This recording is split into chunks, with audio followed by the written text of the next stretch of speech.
الرحمن الرحيم. الحمد لله رب العالمين والصلاة والسلام على رسوله الأمين وعلى آله وصحبه أجمعين وبعد.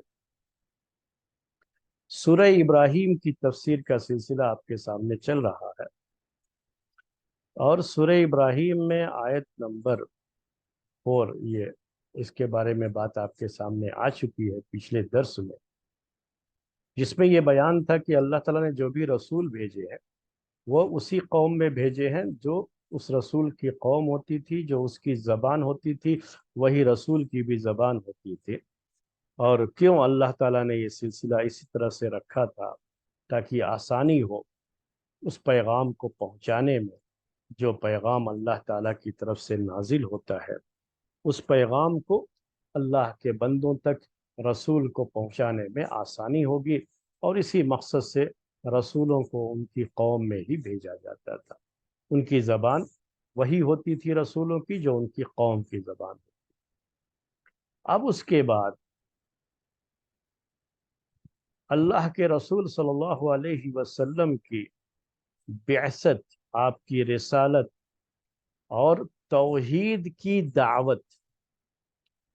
جو شرک و بت پرستی میں قوم مبتلا تھی اس قوم کو توحید کی دعوت دینے، جس طرح کے حالات کا سامنا تھا اور جس طرح سے یہ مشرک قوم آپ کو تکلیف پہنچا رہی تھی، اس میں آپ کے لیے سب سے بڑا نمونہ تھا موسیٰ علیہ السلام کی دعوت میں۔ تو آپ دیکھیں گے کہ اللہ کے رسول صلی اللہ علیہ وسلم کی دعوت کو اور موسیٰ علیہ السلام کی دعوت کو، دعوت توحید کو بہت زیادہ جوڑ کر کے پیش کیا جاتا ہے۔ اور قرآن میں اللہ تبارک و تعالیٰ نے موسیٰ علیہ السلام کی دعوت توحید کا ذکر بار بار کیا ہے، اور اللہ کے رسول صلی اللہ علیہ وسلم کو اور آپ کی جو قوم تھی اس قوم کو بار بار یاد دلایا گیا ہے، موسیٰ علیہ السلام کی وہ تاریخ یاد دلائی گئی۔ تو یہ ایک حقیقت یہ بھی ہے، حدیثوں میں بھی یہ بات آتی ہے کہ پیارے نبی صلی اللہ علیہ وسلم کو جب کبھی بڑی تکلیف ہوتی تھی اپنی قوم سے مراد صحابہ نہیں، یعنی جن کو آپ دعوت دے رہے تھے، توحید کی دعوت دے رہے تھے، جو مشرک تھے، جو بت پرست تھے، کفار مشرکین کو جب آپ دعوت دیتے تھے اور ان سے آپ کو جو تکلیف پہنچتی تھی، اور کبھی یہ تکلیف منافقین کی طرف سے بھی جو پہنچ جاتی تھی، تو اس کی وجہ سے آپ کو جو بہت زیادہ تکلیف کا احساس ہوتا تو آپ یاد کرتے تھے موسیٰ علیہ السلام۔ تو صحیح بخاری کی ایک حدیث ہے اس میں کہ ایک مرتبہ ایسے ہی اللہ کے رسول صلی اللہ علیہ وسلم کو بعض رویوں سے بڑی تکلیف ہوئی، تو آپ نے کہا رحم اللہ موسیٰ۔ رویوں سے مراد بیہیویئر، یعنی جو لوگوں کا، جو دشمنوں کا یا منافقین کا جس جو انداز تھا آپ کے ساتھ، اور آپ کو اس سے بڑی تکلیف ہوئی، تو آپ نے کہا رحم اللہ موسیٰ۔ آپ یاد کرتے تھے موسیٰ علیہ السلام کو کہ اللہ تعالیٰ رحم فرمائے موسیٰ پر، فقد اوذی باکثر من ھذا فصبر۔ ان کو تو اس سے بھی زیادہ تکلیف پہنچائی گئی تو انہوں نے صبر کیا۔ تو وہ ایک تاریخ ہے موسیٰ علیہ السلام کی، جس کو بار بار قرآن میں ذکر کیا گیا ہے۔ کس لیے؟ مقصد کیا ہے کہ ایک تو اللہ کے رسول صلی اللہ علیہ وسلم کے لیے اس میں تسلی کا سامان ہوتا ہے، دوسرے آپ کی جو قوم تھی اس قوم کے لیے ایک تعزیانہ ہے۔ یہ تعزیانہ اگر مشکل لفظ ہو تو میں آپ سے کہوں کہ ایک طرح سے یہ کوڑا ہے، ایک جو ہے ان کے لیے ہنٹر ہے، یہ کہہ لیجیے، کہ جو ان کو یاد دلائے گا کہ اس سے پہلے موسیٰ علیہ السلام کی قوم بھی بڑی سرکش قوم تھی، اور فرعون جن کے پاس موسیٰ علیہ السلام کو بھیجا گیا تھا وہ ان سے بھی کہیں بڑا ظالم اور جابر شخص تھا، وہ ایک تاریخ بھی رہی ہے۔ لیکن آخر فرعون کا انجام کیا ہوا تو وہی تم بھی سوچ لو، اے مشرکین مکہ، اے کفار مکہ، تم بھی وہی سوچ لو۔ تو یہ ایک طرح سے کہہ لیجئے کہ تازیانہ ہوتا تھا، ایک طرح کا ہنٹر ہوتا تھا، جو جس کے ذریعے سے ان کو تنبیہ کی جاتی تھی، مکے کے لوگوں کو، مشرکین کو، کہ آپ کا انجام بھی برا ہو جائے گا اگر آپ توحید کی یہ دعوت نہیں قبول کرتے ہیں۔ تو ایک چیز یہ ہے کہ مناسبت ہے، میں نے پیش کر دیا، اس کو آپ ہمیشہ ذہن میں رکھیے۔ اسی لیے قرآن میں موسیٰ علیہ السلام کی دعوت کا ذکر سب سے زیادہ آتا ہے۔ تو اب یہاں دیکھیے وہی ذکر پہلے آیا، حالانکہ موسیٰ علیہ السلام تو بعد میں نہ آئے ہیں، ابراہیم علیہ السلام ان سے بہت پہلے کے ہیں۔ آگے چل کر کے ابراہیم علیہ السلام کا ذکر آئے گا اس میں، سورہ ابراہیم اسی لیے کہا گیا ہے، لیکن ان سے پہلے ذکر کن کا آیا؟ موسیٰ علیہ السلام۔ تو موسیٰ علیہ السلام کا ذکر پہلے کیوں آیا، میں نے اس کی مناسبت آپ کے سامنے پیش کر دی ہے، تو وہ ذہن میں رہے۔ اب فرمایا اللہ تبارک و تعالیٰ نے آیت نمبر 5، آیت نمبر 5 سورہ ابراہیم، یہ ہم بار بار کیوں یہ آپ کو یاد دلاتے رہتے ہیں؟ تاکہ آپ اپنے سامنے مصحف کھول لیں، تو مصحف آپ کے سامنے رہے تو آپ کو آیت سمجھنے میں آسانی ہوتی ہے، جب تفسیر کرتے ہیں تو آیت سمجھنے میں آسانی۔ تو دیکھیے آیت نمبر 5 سورہ ابراہیم، فرمایا اللہ تبارک و تعالی نے وَلَقَدْ أَرْسَلْنَا مُوسَى بِآيَاتِنَا أَنْ أَخْرِجْ قَوْمَكَ مِنَ الظُّلُمَاتِ إِلَى النُّورِ، کہا اور یقیناً ہم نے موسیٰ کو بھیجا اپنی نشانیوں کے ساتھ، اپنی نشانیوں کے ساتھ ہم نے بھیجا۔ یہ نشانیاں، یہ تورات کی آیتیں بھی ہیں، یہ نشانیاں وہ معجزات بھی ہیں جو موسیٰ علیہ السلام کو دیے گئے تھے۔ ایک جگہ 9 معجزے کا ذکر آیا ہوا ہے قرآن ہی کے اندر، دوسری جگہ پہ۔ تو یہ سارے معجزے اللہ تبارک و تعالیٰ جب کسی کو رسول بنا کر کے بھیجتا تھا تو کوئی نہ کوئی معجزہ بھی دیتا، یہی معجزہ اس بات کے لیے پروف ہوا کرتا تھا کہ یہ رسول ہے اللہ تعالیٰ کی طرف سے۔ تو وہ جو ہے اپنی آیات یہ تورات کی آیتیں بھی، یہ جو ہے آیات اس کائنات میں بکھرے ہوئے توحید کے جو دلائل ہیں وہ بھی جو ہے یہ آیات ہیں میرے بھائیوں، اور یہ آیات وہ معجزے بھی ہیں جو خاص طریقے سے موسیٰ علیہ السلام کو دیے گئے تھے۔ تو کہا اللہ تعالیٰ نے وَلَقَدْ أَرْسَلْنَا مُوسَى بِآيَاتِنَا، کہ ہم نے یقیناً موسیٰ کو بھیجا اپنی آیتوں کے ساتھ، اپنی نشانیوں کے ساتھ۔ تو آیات کی تفسیر تو میں آپ کے سامنے کر دیا، 3 جو ہے باتیں اس میں، ایک وہ معجزے تھے جو کہ موسیٰ علیہ السلام کو دیے گئے تھے، اور 9 معجزوں کا ذکر ہے، 2 تو آپ کو بڑی کثرت سے سننے کو ملتا رہتا ہے۔ وہ لاٹھی جو موسیٰ علیہ السلام کے پاس تھی، وہ لاٹھی کو پھینکتے تھے تو اژدہا بن جاتی تھی، اپنے ہاتھ کو گریبان میں ڈال کر کے جب نکالتے تھے تو چمکتا تھا ان کا وہ ہاتھ، اسے ید بیضا کہا جاتا ہے۔ تو یہ جو ہے ان کے معجزے بڑے مشہور معجزے ہیں۔ اس کے علاوہ بھی جو ہے ایک جگہ پر 9 معجزے کا ذکر ہے۔ تو یہ چیز ہے، اور اس کے علاوہ بھی چھوٹے چھوٹے معجزے تو ظاہر ہی ہوتے رہتے نا، ہر نبی کے ساتھ وہ چیزیں رہتی ہیں۔ من و سلوہ جو نازل ہوا کرتا تھا اللہ تعالیٰ کی طرف سے، جو ہے ان کے لیے بادل آ کر کے جو سایہ کر دیا کرتا تھا، جو یہ موسیٰ علیہ السلام جیسے اللہ تبارک و تعالیٰ سے دعا کرتے، اس سے جو ہے ذکر کرتے اور قوم کا جو مطالبہ ہوتا اسے پیش کرتے، تو اس کے لحاظ سے بہت سے یہ معجزے بھی ظاہر ہوتے رہتے تھے۔ اس کے علاوہ جو ہے پورے کائنات میں پھیلی ہوئی نشانیاں اللہ تعالیٰ کی توحید کی، یہ سب کی سب کیا ہیں؟ اللہ تعالیٰ کی آیات ہیں۔ اور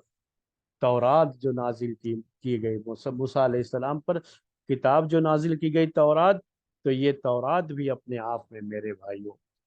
یہ اس کی آیات بھی اللہ تعالیٰ کی توحید کی جو ہے دعوت ہے، اور وہ نشانیاں وہ بھی ایک طرح سے آیات ہیں، نشانیاں ہیں۔ اب یہاں تھوڑا میں پہلے بھی آپ کو یہ بات ذکر کرتا رہا ہوں، آج بھی کہتا ہوں آپ سے یہ،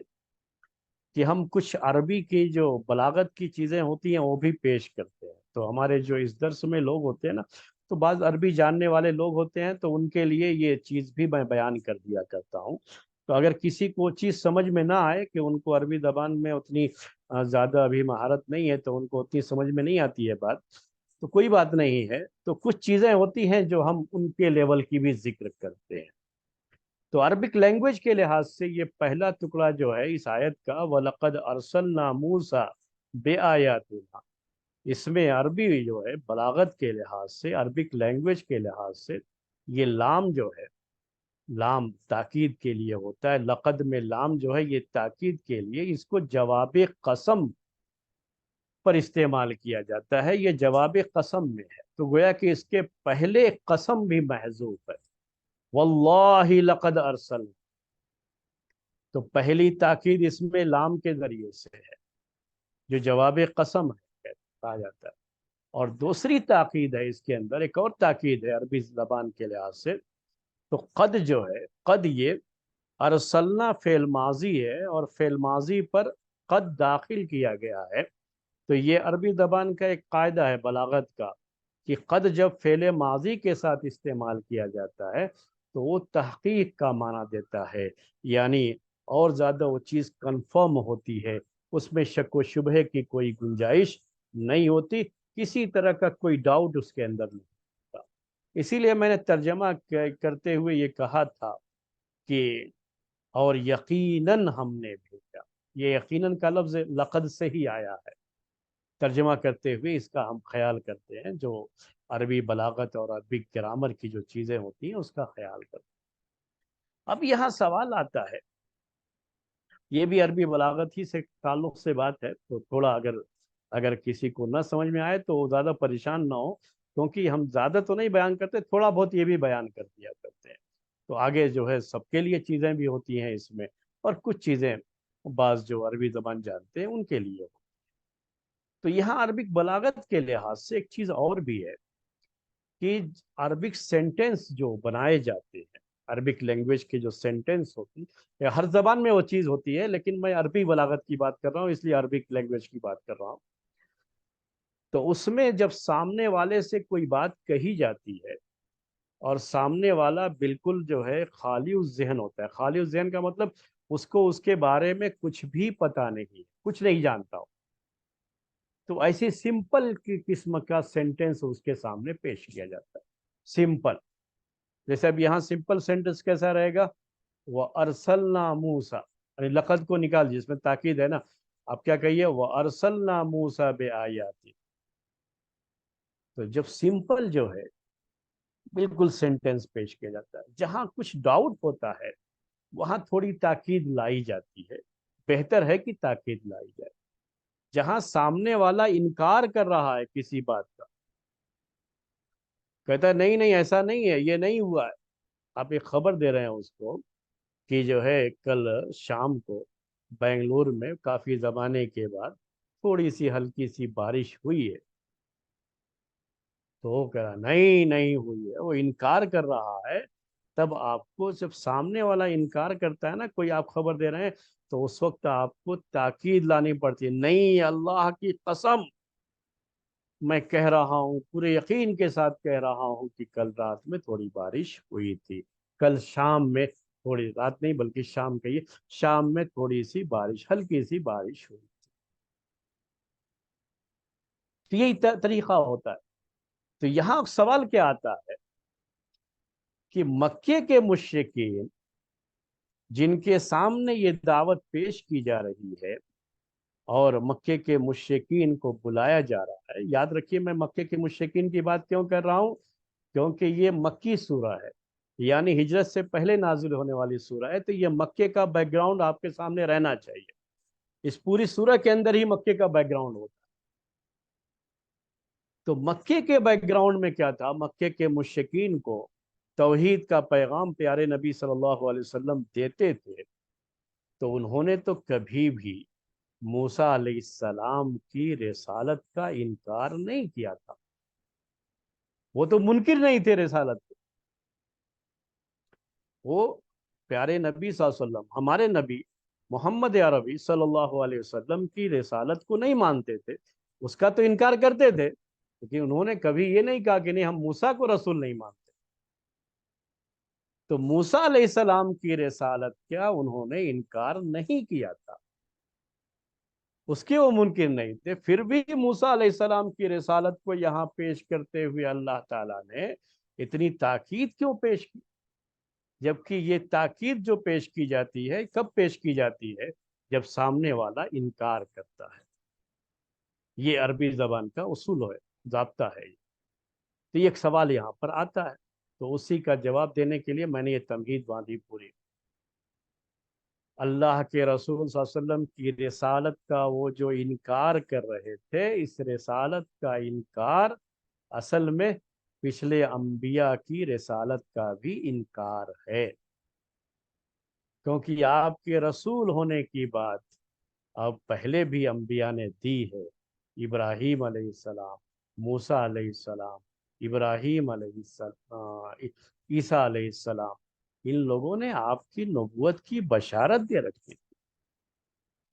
تو آپ کی نبوت اور رسالت کا انکار در حقیقت موسیٰ علیہ السلام کی نبوت اور رسالت کا بھی انکار، اور انہی کو ماڈل کے طور پر یہاں پیش کیا جا رہا ہے۔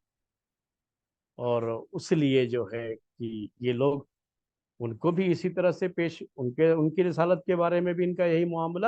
تو اللہ تبارک و تعالیٰ نے ان کو کس انداز سے جو ہے یہاں پر ذکر کیا ہے، کون سا فریم ان کے ساتھ لگایا ہے۔ ان کے ساتھ جو فریم لگایا وہ فریم یہ تھا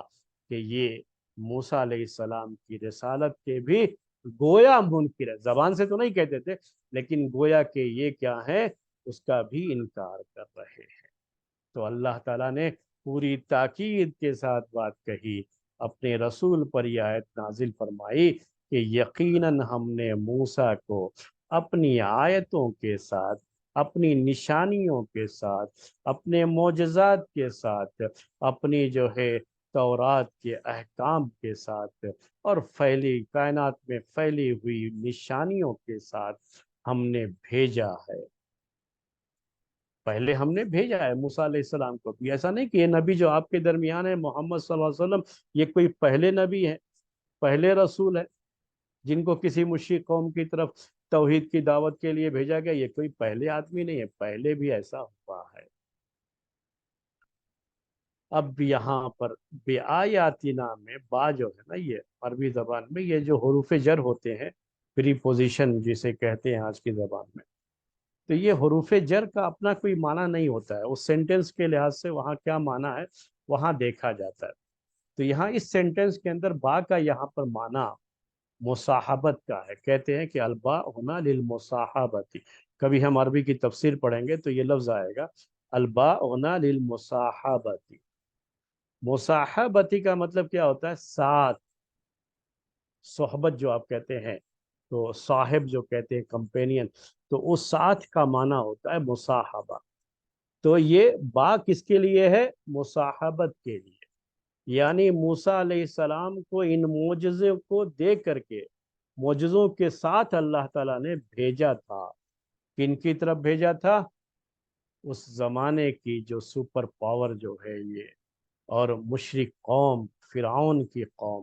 خود فرعون اور فرعون کی قوم جو کہ مشرک بھی تھے اور بڑے پاورفل بھی تھے، ان کی طرف موسیٰ علیہ السلام کو دعوت دینے کے لیے بھیجا گیا تھا۔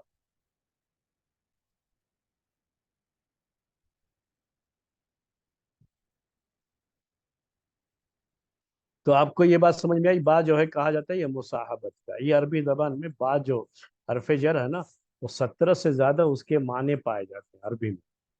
تو کوئی ایک معنی نہیں رہتا ہے با کا، جو ہے جہاں جیسے استعمال ہوتا ہے اسی کے لحاظ سے اس کا معنی کیا جاتا ہے۔ اب اس کے بعد کہا ان اخرج قومک من الظلمات الى النور، ان اخرج قومک، ان کے بارے میں بھی آپ نے سنا ہوگا کہ ان یہ فعل مضارع پر آتا ہے، عربی زبان کے لحاظ سے یہ بات کہہ رہا ہوں کہ فعل مضارع پر آتا ہے تو فعل مضارع کو نصب دیتا ہے، جیسے آپ کہتے ہیں ان افعل، ان اذکر، ان آکل، تو یہ ان کہلاتا ہے، فعل مضارع پر آتا ہے، نصب دیتا ہے فعل مضارع کو، مصدر کا معنی ہوتا ہے۔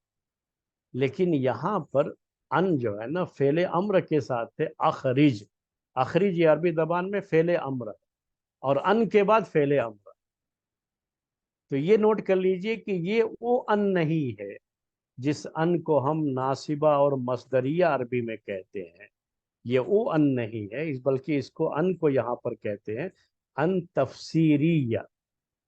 یہ ان جو ہے تفسیر کے لیے، تفسیر ہم تفسیر کے لفظ تو بہت زیادہ استعمال کرتے رہتے ہیں نا، قرآن کی تفسیر، قرآن کی تفسیر، یہ ان کو کہا جاتا ہے تفسیری۔ اگر اور بھی واضح لفظوں میں کہوں تو عربی میں اس کو کہا جاتا ہے وَلَقَدْ أَرْسَلْنَا مُوسَى بِآيَاتِنَا، ای، ان کی جگہ پر آپ کو یہ ای تفسیریہ، یہ بھی عربی زبان میں آتا ہے، ای اخرج قوم، اس کو میں اردو میں کہوں یا آج کی زبان میں کہوں، جو آپ انگلش میں کہتے رہتے ہیں آئی مین جو آپ کرتے رہتے ہیں نا، تو وہی تفسیریہ ہوتا ہے عربی زبان، آئی مین، یا میرا مطلب ہے، اس کا مطلب ہے، یہ جو ہم اردو میں کہتے رہتے ہیں، تو وہی ان ہے، یہ ان تفسیریہ کہلاتا ہے۔ اس کا الگ سے کوئی معنی نہیں ہوگا، تو کیا ہوگا کہ ہم نے یقیناً موسیٰ کو اپنے معجزوں کے ساتھ بھیجا ہے، یعنی یہ حکم دیا ان کو کہ اپنی قوم کو نکالو، اخرج قومک من الظلمات، یعنی یہ وہی آئے گا، یعنی، اور اردو میں ہم یعنی کہتے ہیں، آئی مین اس کو یہ حکم دیا، ان کو یہ حکم دیا، کیا حکم دیا؟ اخرج قومک من الظلمات الی النور، کہ تم اپنی قوم کو ظلمات سے، تاریکیوں سے، اندھیروں سے، ڈارکنیس سے، الی النور، روشنی کی طرف لے کر کے آؤ۔ اپنی قوم کو ڈارکنیس سے، تاریکی سے، اندھیروں سے نکالو، اور کہاں لے کر کے آؤ؟ روشنی کی طرف لے کر کے آؤ۔ یہ اللہ تبارک و تعالیٰ کا حکم تھا موسیٰ علیہ السلام کو، ان کو رسول بنایا، تو رسول بنا کر کے یہی حکم اللہ تعالیٰ نے ان کو دیا تھا۔ دیکھیے عربی زبان کے لحاظ سے بھی ہو گیا، اب میں آپ کو اس کے 3 فائدے بیان کرتا ہوں۔ اب یہ جو ہے اللہ تعالیٰ نے اسے کیوں بیان کیا، جبکہ یہ موسیٰ علیہ السلام کی تاریخ ہے، یہاں تو ہمارے نبی جو کہ مکے میں مشرکین مکہ کو توحید کی دعوت دے رہے ہیں نا، ان کے بارے میں بات، لیکن اس دعوت کو اس دعوت کے ساتھ جوڑ کر کے یہ کیوں کہا جا رہا ہے کہ آپ اپنی قوم کو تاریکیوں سے، اندھیروں سے نکال کر روشنی میں لے کر کے آئیے۔ یہ موسیٰ علیہ السلام کو حکم تھا، اور یہی حکم اللہ کے رسول صلی اللہ علیہ وسلم کو بھی تھا۔ آپ یہی سورہ، یہ سورہ ابراہیم آپ کے سامنے مصحف ہو تو پہلے نمبر کی آیت دیکھ لیجئے، الف لام را، کتاب انزلناہ الیک لتخرج الناس من الظلمات الی النور، یہ تفسیر تو پہلے بیان کر چکا ہوں آپ، تو یہی حکم تو اللہ کے رسول صلی اللہ علیہ وسلم کو بھی تھا نا، کہ اللہ تعالیٰ نے آپ کو رسول بنایا اور آپ پر کتاب نازل فرمائی، یہ گائیڈ لائن جو رب نے نازل فرمائی ہے، یہ کیوں نازل فرمائی ہے؟ تاکہ لوگوں کو کفر و شرک کے اندھیروں سے ایمان اور توحید کی روشنی کی طرف لے کر کے آؤ۔ یہی بات موسیٰ علیہ السلام کی دعوت میں بھی ذکر کی گئی، دیکھیے آپ دونوں میں کتنی جو ہے مناسبت ہوتی ہے، کتنی مماثلت ہوتی ہے، کتنی یکسانیت ہوتی ہے، یعنی ایک جیسی یہ دعوت ہوتی ہے۔ تو یہ آیت کا ابھی جو ٹکڑا، دوسرا ٹکڑا تھا، اس کو بھی میں نے آپ کے سامنے واضح کیا، ترجمہ اب آپ کو خود سے سمجھ میں آ جائے گا۔ اب دیکھ لیجئے پھر سے ترجمہ، وَلَقَدْ أَرْسَلْنَا مُوسَى بِآيَاتِنَا، اور یقیناً ہم نے موسیٰ کو بھیجا اپنی آیتوں کے ساتھ، اپنے معجزوں کے ساتھ، یعنی یہ کہہ کر کے کہ تم اپنی قوم کو تاریکیوں سے، اندھیروں سے روشنی کی طرف لے کر کے آؤ، اندھیروں سے نکال کر روشنی کی طرف لے کر کے آؤ۔ اب یہ جو ہے دعوت تھی موسیٰ علیہ السلام، اللہ تعالیٰ نے ذکر کیا، میں یہاں 3 فائدے کی بات کیا ہوں وہ ذکر کرتا ہوں، لیکن اس سے پہلے قومک سے کیا مراد ہے؟ اپنی قوم کو، قومک، قومک، یہ جو ہے نا خطاب موسیٰ علیہ السلام کے لیے، تو تمہاری قوم ہم ایسے کہیں گے، لیکن اردو میں طریقہ ہے کہ اپنا کہا جاتا ہے،